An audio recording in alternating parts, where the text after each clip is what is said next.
The words still sting, sharp and laced with disdain. Can't even afford a car.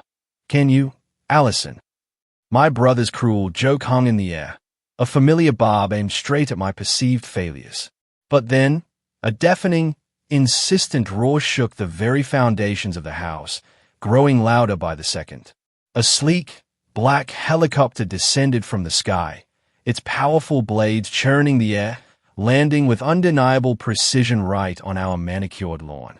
"My ride's here," I calmly stated, watching the blood drain from his face. "And my mother? She just fainted. I'm Allison, and at 32 years old, I'd been dreading this family meeting for months. My siblings, James and Stephanie, always had this uncanny knack for making me feel impossibly small, their subtle jabs about my modest lifestyle hitting harder than any direct insult. What they didn't know, couldn't even fathom, was that the company I'd built from the ground up had just sold for millions. I chose to drive a beat-up, 10-year-old car and live simply, not out of poverty, but because possessions never defined my worth. Today, that carefully constructed narrative of my inadequacy was about to shatter dramatically. And that helicopter? It was just the opening lesson in their much-needed education.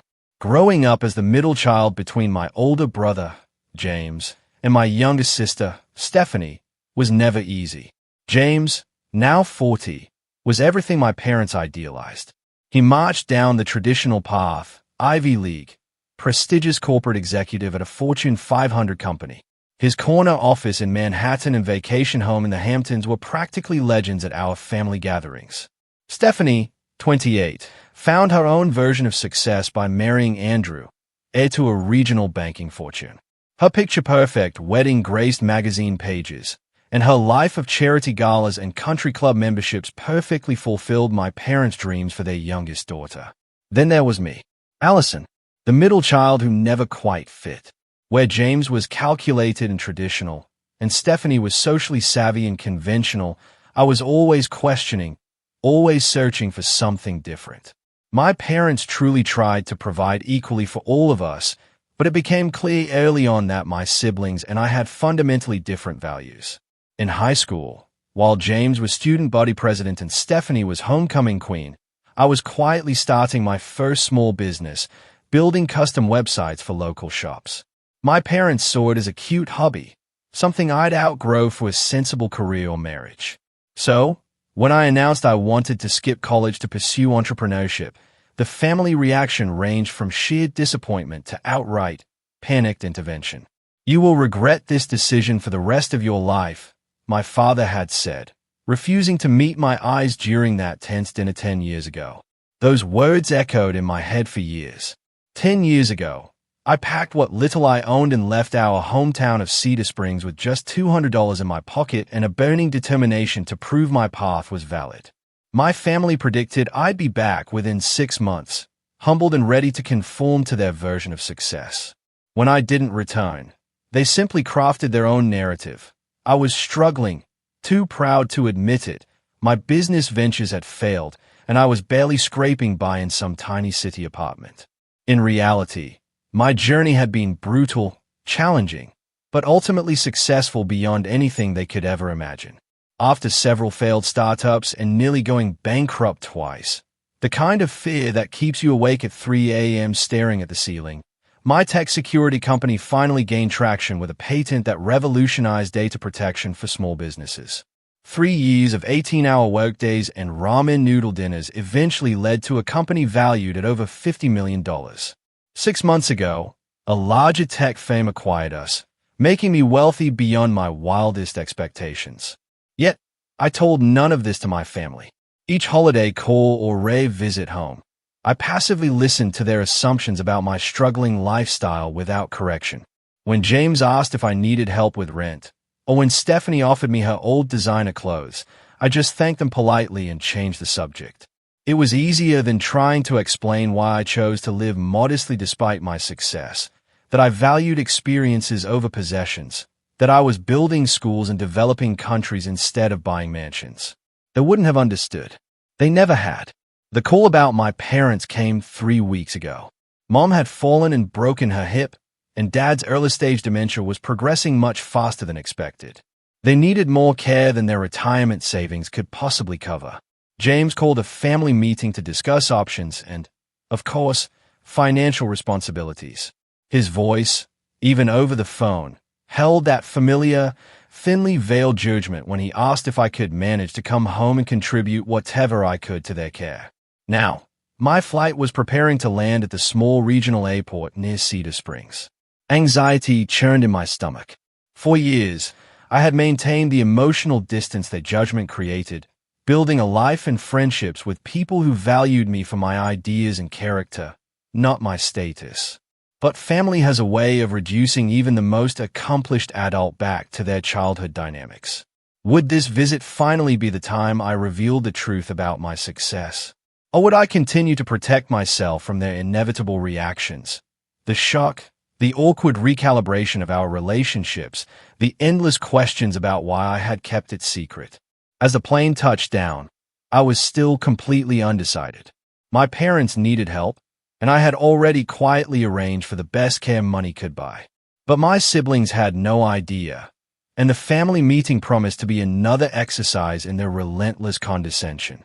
My hands tightened around my deliberately average handbag as I prepared to step back into the complicated, suffocating web of family expectations and judgments. By the way, if you're still with me, make sure to hit that subscribe button. More unbelievable stories like this are coming your way. You won't want to miss them. The morning of my flight, I stood before my closet in my downtown loft, deliberately choosing the most understated items I owned. Faded jeans, a simple sweater with a small, almost invisible hole near the cuff, and comfortable sneakers that had definitely seen better days. My assistant, Margot, watched with bemused bewilderment as I packed similarly modest outfits into an old duffel bag, instead of my usual sleek, designer luggage. You're worth $50 million, and you're dressed like a college student going home for the weekend, she observed, holding my usual itinerary folder.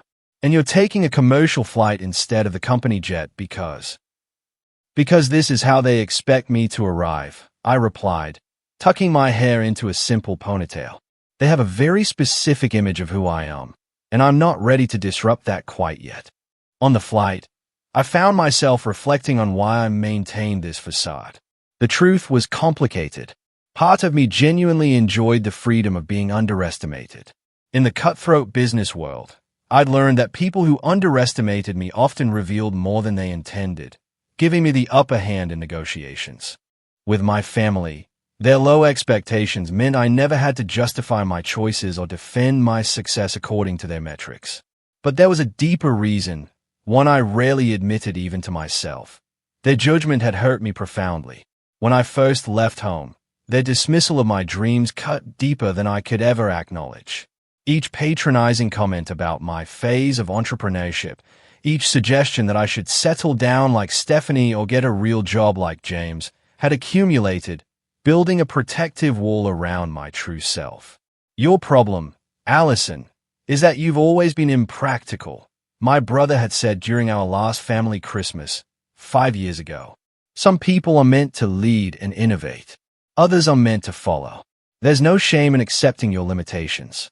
That night, I'd stepped outside, pretending to take a call, just to hide my tears while I composed myself. The bitter irony was that earlier that very same day, I had closed a deal that expanded our company internationally. My team had celebrated with champagne while I prepared to fly home to be treated like the family disappointment. The taxi from the airport drove through the familiar streets of Cedar Springs. The downtown area had barely changed. The same hardware store my father frequented, the ice cream shop where we celebrated school achievements. Everything seemed smaller now, preserved in amber, while my world had expanded beyond recognition. When the taxi pulled up to my childhood home, I felt a pang of nostalgia mixed with intense apprehension. The white two-story colonial with blue shutters had a new roof but was otherwise unchanged. The maple tree I had climbed as a child still dominated the front yard, and my mother's carefully tended garden bordered the walkway. For a moment, I was 10 years old again, running up those steps with a report card art project, seeking approval I rarely felt I received fully. I paid the driver and took a deep breath before walking up the familiar path. Before I could even knock, the door swung open to reveal James, dressed in a cashmere sweater and pressed slacks, even though he was supposedly relaxing at home. "Finally," he said by way of greeting, checking his expensive watch. "We expected you hours ago. Did your flight get delayed, or did you have to take the bus from the airport?" His eyes swept over my deliberately casual appearance, a small, satisfied smile playing at his lips. "Good to see you, too, James," I replied, giving him a brief hug that he returned stiffly. "The flight was fine. How are Mom and Dad?" "As well as can be expected, given the circumstances." He took my duffel bag, his expression mixing pity with superiority as he noted its worn condition. "I've been here since yesterday, setting everything up. Stephanie and Andrew arrive tomorrow morning. You in your old room, of course. Nothing has changed there." As I followed him inside, he continued without pause. "You know, if you need any help with expenses while you're here, just let me know. I know taking time off must be difficult for you financially." And there it was, the first of what would undoubtedly be many reminders of my perceived financial status. I could have corrected him, mentioned that my schedule was being handled by my executive team, or that money was the least of my concerns. Instead, I simply nodded and thanked him politely, maintaining the role they had assigned me in our family drama. Dad was dozing in his recliner in the living room, thinner than I remembered and with more gray in his hair. Mom was in the kitchen, her movements slowed by her recent surgery, but her eyes bright with pleasure at seeing me. "Allison, sweetheart," she said, reaching for a hug. "You look—" She paused, searching for something positive to say about my deliberately downplayed appearance. "Healthy. Are you eating enough on your budget? You know, you can always call if you need help with groceries." "I'm fine, Mom," I assured her, helping her to a chair. "Tell me about your recovery. Are the doctors happy with your progress?" As we talked about her health, I could feel James hovering, interjecting with medical terms and treatment options he had researched. He had already compiled a binder of care facilities and in-home nursing options, complete with cost breakdowns and quality ratings. His organization was impressive, but it came with an underlying assumption that he would be making the decisions, with minimal input from me, the struggling middle child who could barely contribute financially. "We'll go through everything in detail at the meeting tomorrow," he said, closing the binder. "But I wanted you to have time to process the realities of the situation. The quality care they need is not inexpensive." His emphasis on the cost was deliberate, a subtle reminder of what he perceived as my limited ability to contribute. I nodded thoughtfully, knowing that my offshore account already held more than enough to provide my parents with the best care for the rest of their lives, with plenty left over. But tonight was not the time for revelations. I needed to understand the full extent of my siblings' attitudes before deciding how to proceed. That evening, my mother insisted on preparing a family dinner despite her limited mobility. I offered to cook instead, but James had already arranged for a meal delivery service to bring a proper dinner, his way of implying that whatever I might prepare would be inadequate. The spread was admittedly impressive: roasted chicken, garlic mashed potatoes, fresh vegetables, and an artisan bread that my mother kept exclaiming over. "This must have cost a fortune," she said, arranging the food on her best serving dishes. "James, you're always so generous." "It's nothing, Mom," he replied with practiced modesty. "The firm had an excellent quarter. Besides, we should enjoy these family moments while we can." The doorbell rang just as we were setting the table. Stephanie burst in with a trademark dramatic flair, her husband Andrew trailing behind, carrying multiple designer shopping bags. My sister looked like she had stepped out of a fashion magazine in her cashmere dress and pearls, her blonde hair perfectly styled despite the supposed hassle of travel. "We're here," she announced, embracing our mother carefully, "and we brought gifts." She proceeded to distribute packages: an expensive bottle of scotch for Dad, a silk scarf for Mom, and a leather portfolio for James. When she reached me, her smile faltered slightly. "And for you, Allison, I thought you could use this." She handed me a smaller bag containing a gift card to a mid-range clothing store. "I noticed last time you visited that your wardrobe could use some refreshing," she explained with what she probably thought was sisterly concern. "This should help you get a few professional pieces for job interviews." "Thank you," I said evenly, pocketing the card while ignoring the implication that I needed help finding employment. "How thoughtful." "Well, we all want to see you succeed," she replied with a patronizing pat on my arm. Speaking of success, Andrew just made partner at his firm. We're celebrating by renovating the kitchen. Italian marble everywhere. Dinner conversation revolved entirely around my siblings' achievements. James's recent promotion, Stephanie's fundraising gala that had raised thousands for the Children's Hospital, Andrew's golf tournament win at their fancy country club. When the topic occasionally turned to me, it was always framed as gentle concern. "And what about you, Allison?" Stephanie asked, refilling her wine glass. "Any exciting developments in your... What is it you do again? Web design?" "Something like that," I replied vaguely, helping myself to more potatoes. "Small business solutions." "Still freelancing then?" James cut in. "I know a few people who might need basic websites. Nothing major, but it could provide some steady income, more reliable than gig work." "I appreciate that," I said, swallowing both my pride and the urge to mention that my gig work had recently been valued at $50 million. Dad, who had been relatively quiet, suddenly focused on me. "Are you still in that tiny apartment? The one with the noisy neighbors?" That apartment had been 5 years and 3 residences ago. I now owned a penthouse overlooking the city park, but they didn't need to know that yet. "I have a comfortable place," I answered truthfully. "Well, comfort is relative," Stephanie laughed. "Remember when Allison thought success meant making enough to buy name-brand cereal instead of the generic stuff?" As everyone chuckled at my apparent simplicity, the conversation inevitably turned to tomorrow's purpose, our parents' care needs. "The reality is," James began, shifting into his executive presentation mode, "that Mom and Dad need more support than Medicare will cover. Their retirement savings are substantial, but not infinite, especially considering the quality of care they deserve. We've been looking at several options," Stephanie added. "There's a wonderful assisted living community near us, very exclusive, but we know the director. The medical amenities are top-notch," Andrew contributed, "and the social environment would be perfect for them."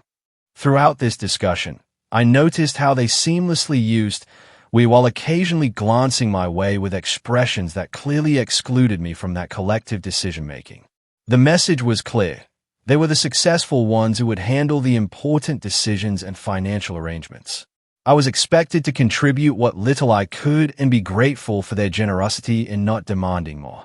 "Of course, these premium facilities come with premium costs," James continued, directing this comment specifically to me. "But Stephanie and I have discussed how we'll handle the financial arrangements. We want to be fair about the contributions," Stephanie added with false sweetness.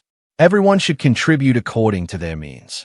"Which means we don't expect you to match our contributions," James clarified, as if doing me a great favor. "Whatever you can manage will be appreciated, even a token amount." I felt my cheeks burning with a mixture of anger and raw humiliation.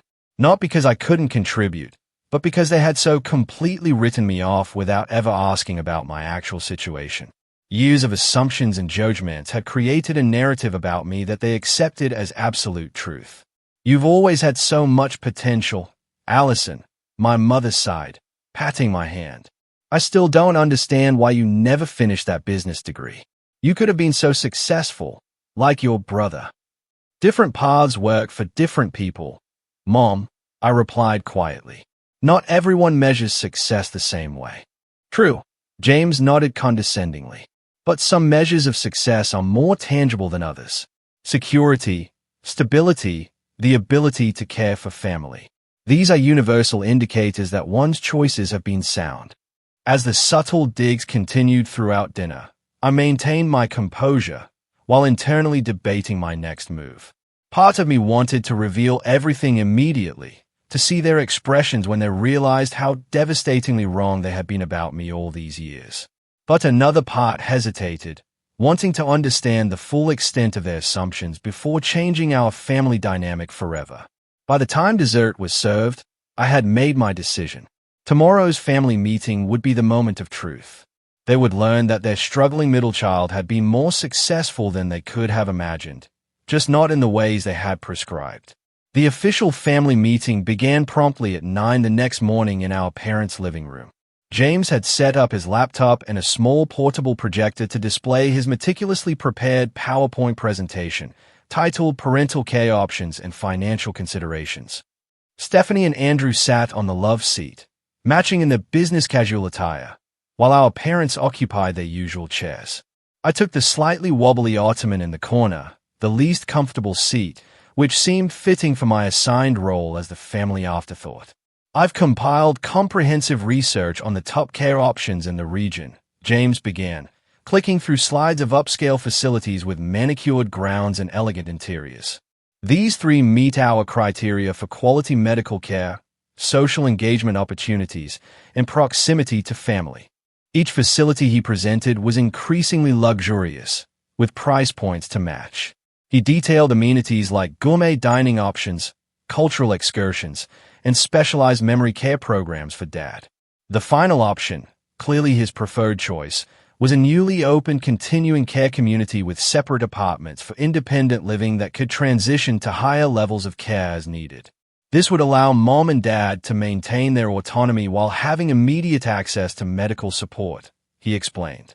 They would have a 2-bedroom unit with a small garden terrace. The grounds include walking paths, a community center, and even a small golf course for Dad. It looks wonderful, Mom murmured, though I noticed the concern in her eyes as she glanced at Dad, who was struggling to follow the rapid presentation. Of course, premium care comes with premium costs, James continued, transitioning to a slide with a detailed breakdown of monthly expenses. The bottom line number caused our mother to gasp softly. This represents the gap between their retirement income and the actual costs. This is what we, as a family, need to address. Andrew, ever the finance professional, leaned forward. We've calculated how to distribute this responsibility equitably. Stephanie and I can cover 40%. I can manage 45% through my bonus structure and investments, James added. That leaves 15%, which is approximately $1,200 monthly. All eyes turned to me. The unstated question hung heavy in the air. Could I even afford to contribute my relatively small share? I remained silent, curious how they would frame their assumptions about my finances. Stephanie cleared her throat delicately. Allison, we know your situation is different from ours. If that amount is prohibitive, perhaps you could contribute in other ways. Maybe visit more often to provide personal care instead. We don't want to create hardship, James added with the patronizing tone he reserved specially for me. Perhaps $500 monthly would be more manageable for your budget. Stephanie and I could adjust our contributions to cover the difference. How generous of you, I remarked quietly, noting how they had already decided what I could and could not afford without ever asking me directly. We just want what's best for Mom and Dad, Stephanie said, her voice carrying a hint of defensiveness. Those of us who can contribute more should do so. Dad, who had been quiet throughout the presentation, suddenly focused on me. Do you even have a steady job now? Allison, last we talked, you were between projects. Before I could answer, James interjected. I've actually been meaning to discuss that. My company has an entry-level marketing position opening up. The salary would be modest by our standards, but for someone in Allison's position, it would provide stability and benefits. I could put in a word. That's so thoughtful. Stephanie beamed at our brother. A real job with a real company would make such a difference for you, Allison. The condescension was becoming unbearable. They had created such a complete narrative about my supposed failures that they couldn't even imagine I might have built something successful on my own terms. I appreciate the thought, I said carefully, but I'm comfortable with my current professional situation. James exchanged a knowing look with Stephanie. Being comfortable and being secure are different things, Allison. At some point, you need to think practically. You can't couch surf and do freelance work forever. Couch surf, I repeated, genuinely confused. You mentioned having roommates last time we spoke, Stephanie said, and you never invite any of us to visit, which suggests your living situation might be temporary. I had never mentioned roommates. What I had said was that I had a house manager and personal assistant who sometimes stayed at my place, hardly the same thing. And I had never invited them because their judgment and assumptions made visits unpleasant. I don't couch surf, I stated firmly. I have a stable living situation, but not stable enough to afford reliable transportation. Right. James pressed. I noticed you took a taxi from the airport instead of driving yourself. Do you even own a car these days?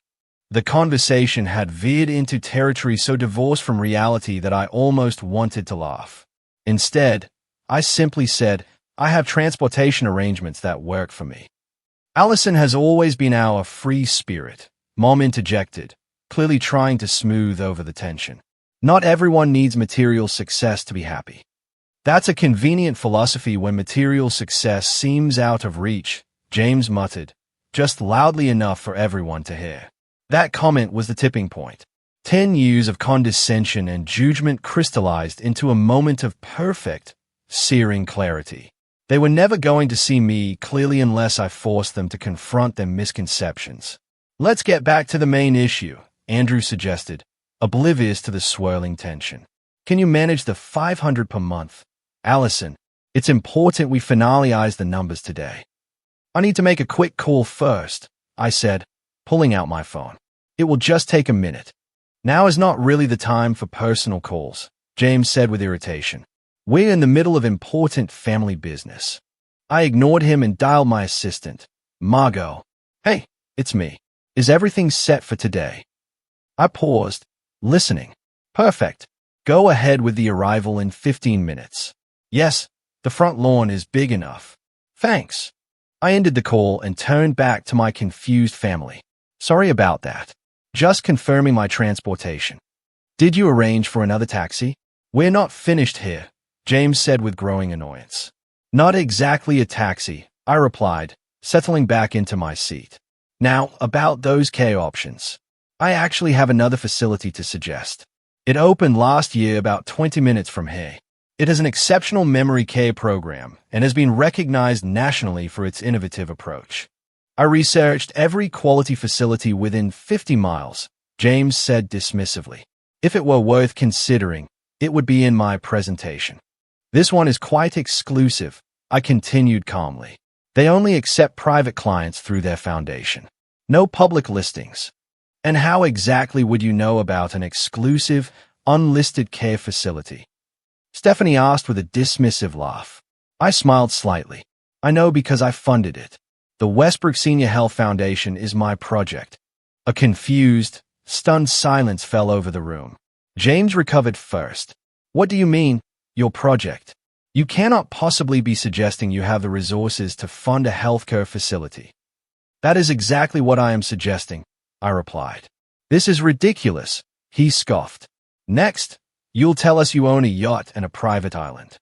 No island, I said with a small smile. Not yet. Anyway. Allison, if this is your idea of a joke, it's not funny, Stephanie said sharply. We are trying to have a serious discussion about our parents' future. I assure you, I'm being completely serious, I replied. James laughed derisively. The same sister who can't even afford a car suddenly owns a healthcare foundation? Makes perfect sense. As if on cue, the distinctive, rhythmic thwack of helicopter blades cutting through the air became audible, growing louder by the second. My family's conversation halted as the noise became impossible to ignore. What on earth? My mother exclaimed, moving toward the window. Outside, a sleek black helicopter was descending onto their spacious front lawn, the downwash from its rotors bending the grass and shaking the branches of the maple tree. Are they allowed to do that? Stephanie asked in alarm. Should we call someone? I calmly gathered my things and stood up. No need to call anyone. That would be for me. 5 pairs of eyes stared at me in complete, utter confusion. What do you mean, for you? James demanded. What is going on, Allison? I walked to the door and turned back to face my family. I believe your exact words were that I cannot even afford a car, I said evenly. You were right. I do not own a car. I opened the door just as the helicopter settled onto the lawn and its engines began to idle. The pilot, dressed in a crisp uniform, gave me a wave of recognition. "My ride is here," I announced simply. My mother's face went pale before she sank slowly onto the couch in a dead faint. My father stood frozen, mouth agape. Stephanie clutched Andrew's arm so tightly her knuckles turned white, while James looked like someone had just told him the earth was flat. Before stepping out, I turned back one more time. "When Mom wakes up, tell her I'll be back in an hour.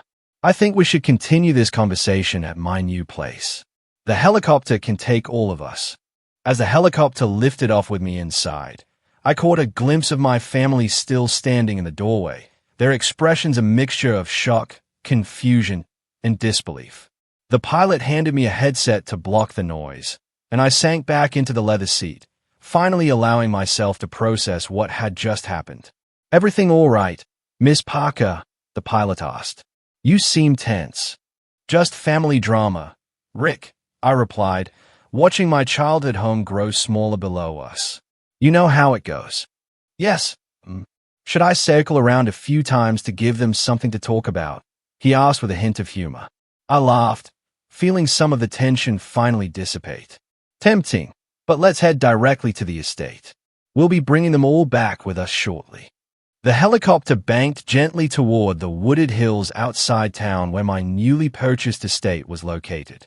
I had bought the 30-acre property 6 months ago when I decided to establish a regional office closer to my hometown. The main house was a renovated historic mansion with 10 bedrooms, modern amenities discreetly integrated into its classic architecture. The grounds featured gardens, a small lake, and a newly built helipad. It was extravagant, certainly, but also a long-term investment in reconnecting with my roots on my own terms. Below us, I could see the estate coming into view. The sprawling main house with its stone facade, the carefully landscaped grounds, and the guest house where my staff stayed. It was beautiful, but also somewhat intimidating, which was precisely why I had hesitated to reveal its existence to my family. How could I explain that, despite this outward display of wealth, I still valued simplicity and purpose over status? As we landed on the helipad, I saw Margot waiting with a tablet in hand, ready to brief me on the day's schedule. She had been with me since the early days of my company, one of the few people who knew both my professional and personal worlds intimately. "How did the grand reveal go?" she asked as I approached, handing me a bottle of water. "About as expected," I replied. "My mother fainted. The rest looked like they'd seen a ghost. We'll be bringing them here in about an hour, so please make sure everything is ready." "Already done," she assured me. "Chef Thomas has prepared lunch. The West Wing guest rooms are prepared in case they stay over, and I've assembled the family portfolio as you requested." The family portfolio contained documentation of the care arrangements I had already been quietly putting in place for my parents, the foundation I had established that operated the senior care facility, the trust fund to cover all their medical needs, and a legal framework that would ensure they received the best possible care, regardless of how family dynamics played out. "Thank you, Margot. What would I do without you?" "Probably buy another tech company out of boredom," she quipped. Speaking of which, the Tokyo team sent over the proposal for the new security protocol. They need your feedback by tomorrow. "I'll review it tonight," I promised. But family comes first today, complicated as that may be. An hour later, Rick radioed that he was approaching my parents' house. I took a deep breath, preparing for the next phase of this revelation. Part of me regretted the dramatic helicopter entrance. But after years of dismissal and condescension, perhaps a dramatic gesture was exactly what was needed to break through their perceptions. When the helicopter returned, my entire family was aboard, their expressions still stunned. My mother clutched her purse like a shield. My father gazed out the window in wonder, and my siblings maintained a shocked silence that was entirely out of character for them. Only Andrew seemed to have recovered somewhat, his banker's mind likely already calculating the value of what he was seeing. As we landed, and they disembarked, the full impact of the estate came into view. Stephanie's mouth literally dropped open while James kept blinking rapidly as if trying to wake himself from a dream. "Welcome to my home," I said simply, leading them toward the main entrance where Margot waited with a professional smile. "This is yours," My mother finally managed to ask as we entered the soaring foyer with its grand staircase and crystal chandelier. Yes, Mom. I purchased it 6 months ago when I decided to establish a regional office nearby. Regional office of what? James demanded, finding his voice at last. I led them into the main living room, where floor-to-ceiling windows overlooked the gardens and lake beyond. Parker's Security Solutions. My company. I gestured for them to sit on the plush sofas arranged around a marble coffee table. Your company, he repeated flatly. Since when do you have a company? And how could you possibly afford all this? I founded PSS 8 years ago, I explained calmly. We specialize in cybersecurity solutions for small to mid-sized businesses. 6 months ago, we were acquired by Nexus Technologies for just over $50 million. I retained leadership of the division and significant equity in the parent company. The silence that followed was deafening. Stephanie looked like she might follow our mother's example and faint, while James had gone pale beneath his tan. $50 million. My father repeated slowly. My Allison. Yes, Dad, I said gently, moving to sit beside him. Your Allison. But you never said anything. My mother stammered. All these years we thought.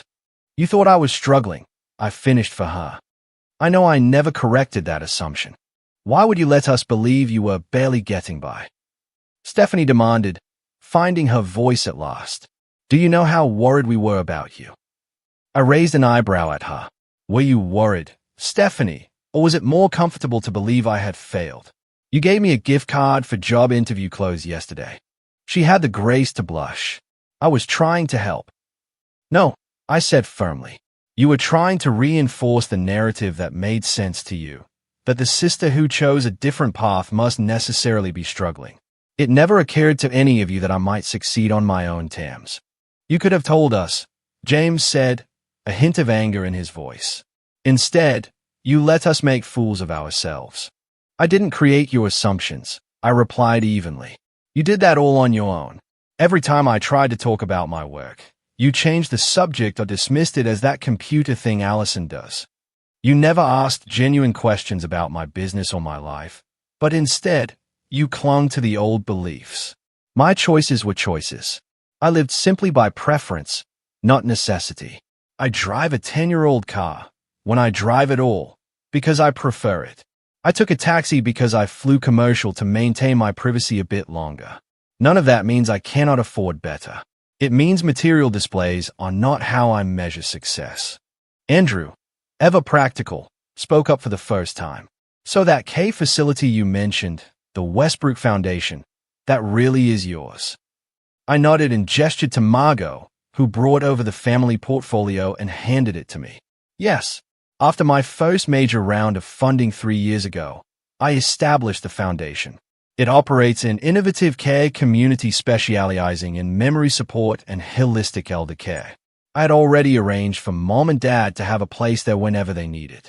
I opened the portfolio and began showing them the documentation, the trust established in our parents' names, the healthcare provisions, the legal framework that would protect their future regardless of any family disagreements.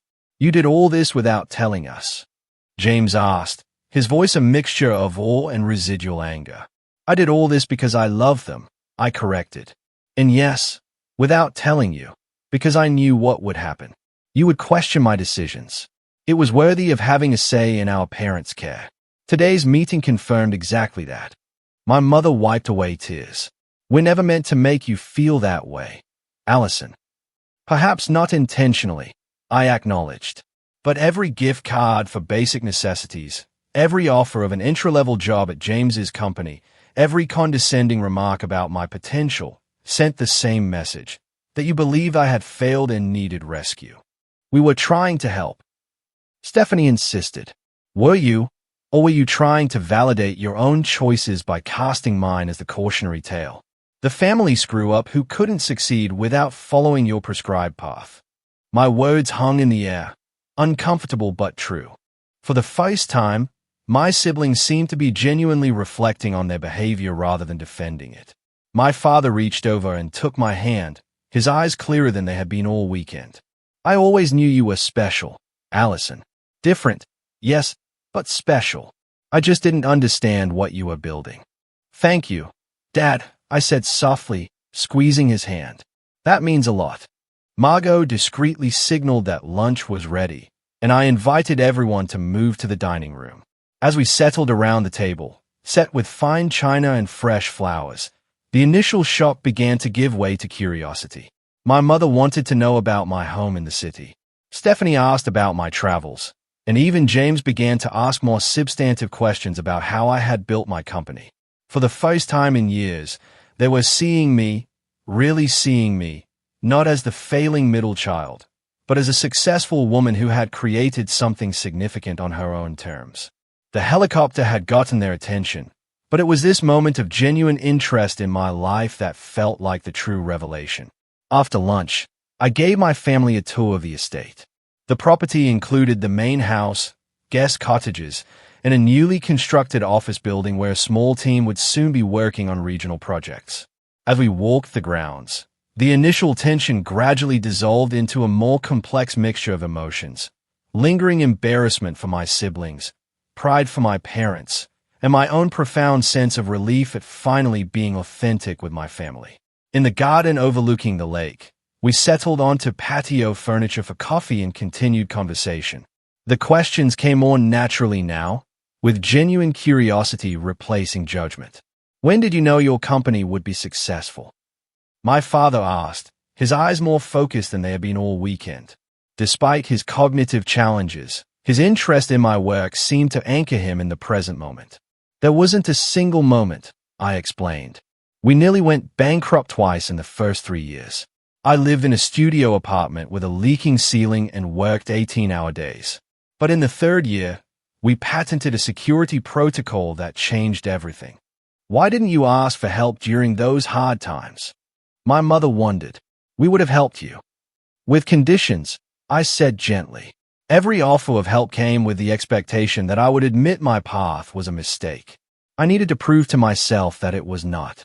James, who had been uncharacteristically quiet, finally spoke up. I owe you an apology, Allison. I made assumptions about your choices that said more about my own insecurities than your capabilities. The admission startled me. My brother rarely acknowledged being wrong about anything. What do you mean, your insecurities? I asked. He sighed, setting down his coffee cup. I followed the path that was expected of me. Ivy League, corporate ladder, country club membership. I did everything right according to our family's definition of success. He paused, looking out over the lake. And I hate at least 60% of my daily life. James, my mother exclaimed. You never said anything. Because admitting dissatisfaction would mean admitting I might have chosen wrong, he explained. So when Allison chose a completely different path, I needed her to fail to validate my choices. Her success challenges the narrative I built my life around. His honesty created an opening for Stephanie, who had been fidgeting with her wedding ring. I feel the same way, she admitted quietly. My life looks perfect on Instagram, but Andrew and I have been in couples counseling for the past year. All those charity galas and country club events feel empty sometimes. Andrew nodded in agreement, taking her hand supportively. We've been reassessing what really matters to us. The big house and social status came with costs we didn't anticipate.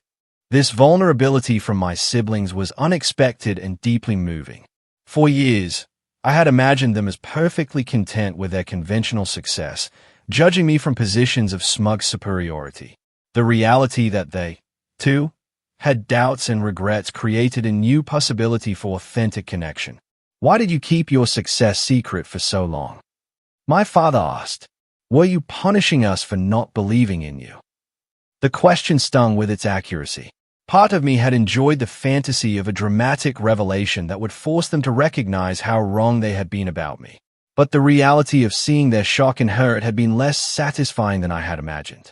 Initially, I kept quiet because I wasn't sure the success would last, I admitted. Later, it became a habit, a form of protection. And yes, maybe there was an element of wanting to prove everyone wrong in a dramatic way. That was petty of me, and I regret it now. The helicopter entrance was a bit extra, Stephanie said with a small smile, using her favorite slang term. I laughed, acknowledging the truth in her observation. Not my most mature moment, I conceded.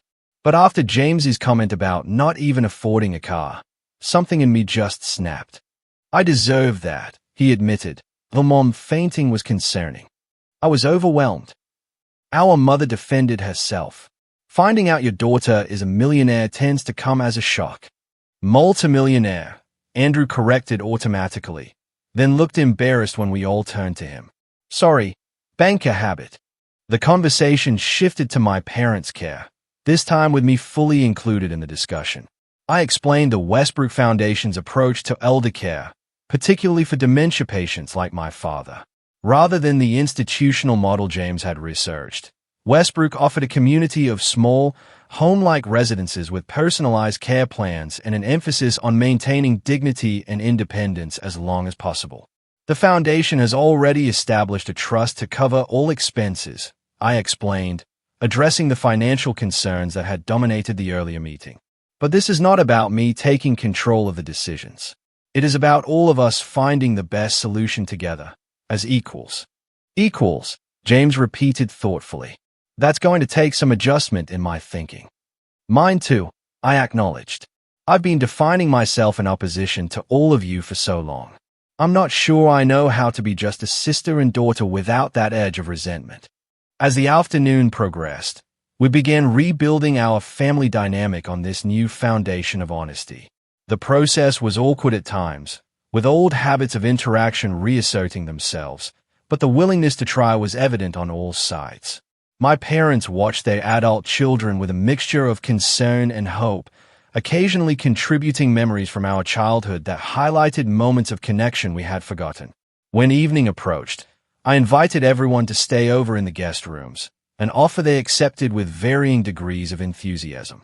Stephanie was clearly excited to experience the luxury accommodations, while James seemed relieved not to have to process everything that had happened while driving back to the city.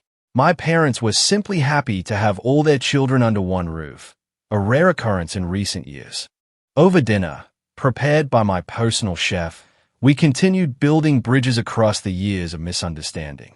There were difficult moments. Stephanie's hurt over not being included in my real life, James's lingering defensiveness about his career choices, my parents' regret for not supporting my entrepreneurial path more fully.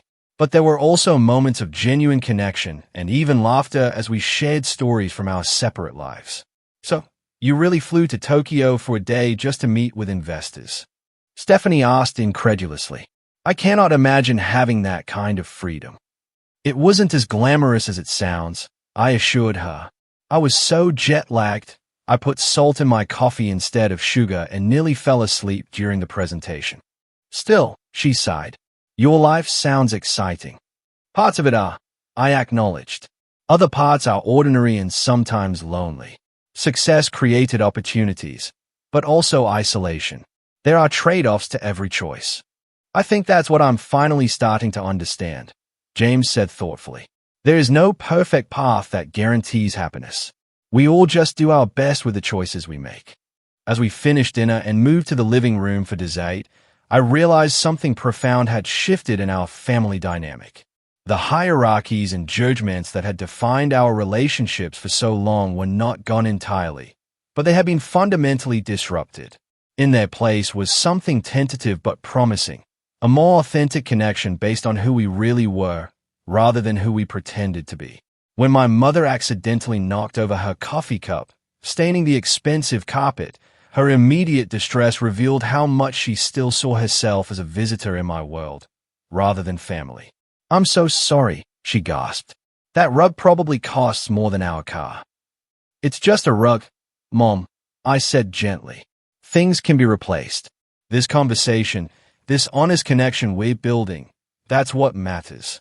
Later, as everyone retired to their rooms for the night, I stood on the terrace looking out at the moonlight reflecting on the lake.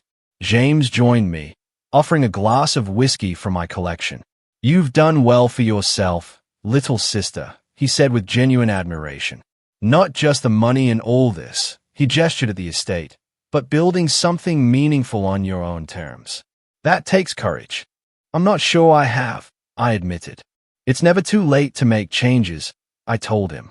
If you hate 40% of your life, that's actually not terrible odds, but you could aim higher. He laughed softly.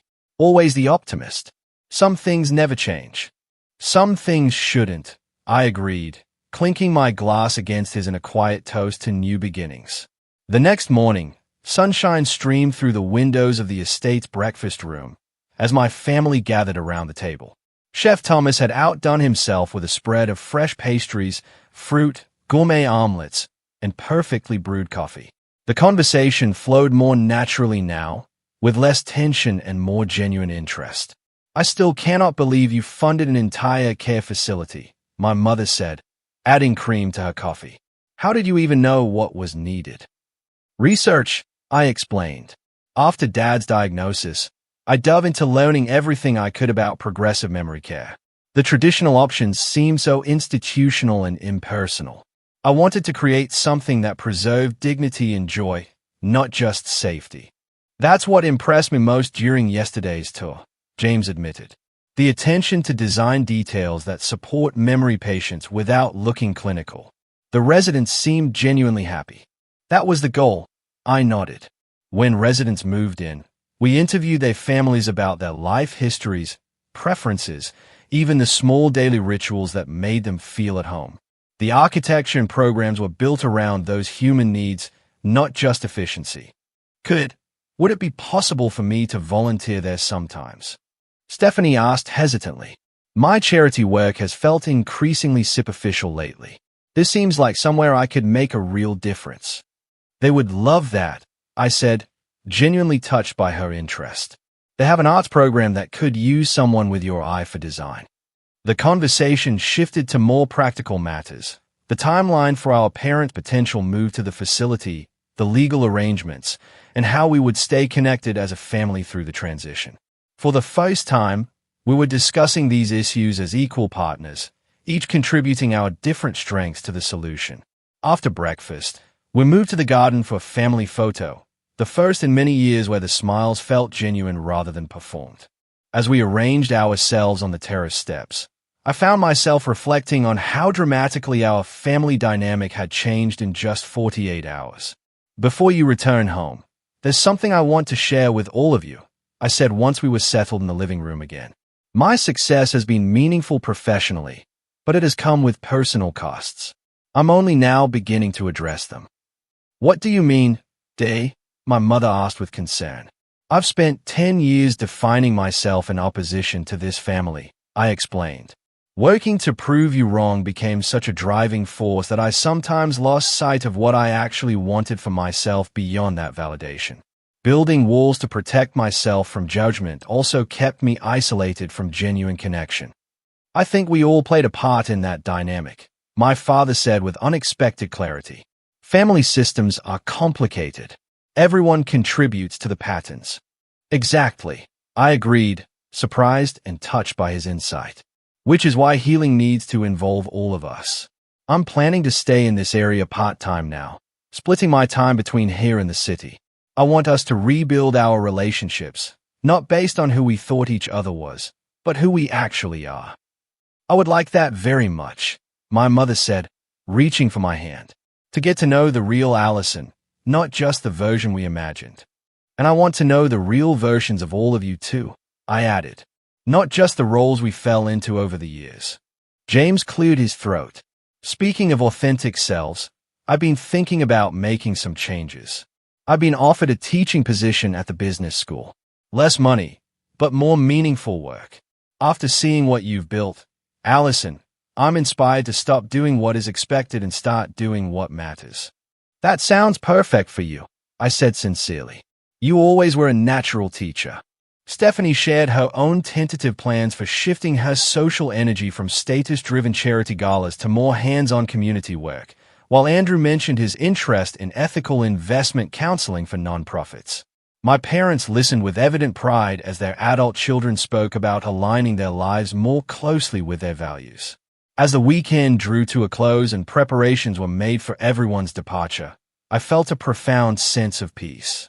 The helicopter that had caused such drama was now just one transportation option among many, no longer a symbol of division, but simply a convenient way to take my parents home. "Will you come for Sunday dinner next week?" my mother asked as we said our goodbyes. "Nothing fancy, just family." "I would love that," I replied, embracing her warmly. "Just family sounds perfect." After everyone had gone, I walked through the quiet house, reflecting on the weekend's events. The revelation of my success had created an opening for something far more valuable than recognition or vindication. The possibility of authentic connection with the people who had known me longest. True wealth, I realized, was not measured in helicopter rides or estate homes, but in relationships where you could be fully yourself and still be loved.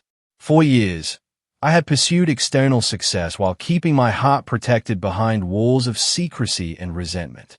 The real challenge now was learning to be vulnerable, to risk being known fully by the people who had once misunderstood me so completely. As I settled on the terrace with my laptop to review the Tokyo proposal Margot had mentioned, I felt lighter than I had in years. The complicated family dynamics were not magically resolved, and there would undoubtedly be setbacks and old patterns reasserting themselves in the months ahead. But a fundamental shift had occurred, creating space for new possibilities in our relationships. The sun was setting over the lake, casting golden light across the water. In that moment, I felt immense gratitude, not for the material success that had allowed me to make a dramatic entrance via helicopter, but for the courage to finally be authentic with the people who mattered most. That was the true victory, far more meaningful than proving anyone wrong. I wonder how many of you have had similar experiences with your families. Have you ever been underestimated or had to prove yourself to loved ones? Drop a comment below to share your story. If this resonated with you, please like and subscribe for more real-life experiences. And remember to share this video with someone who might need to hear that success comes in many different forms. Thank you for listening to my story. And remember, true wealth lies in authentic connections, not material possessions.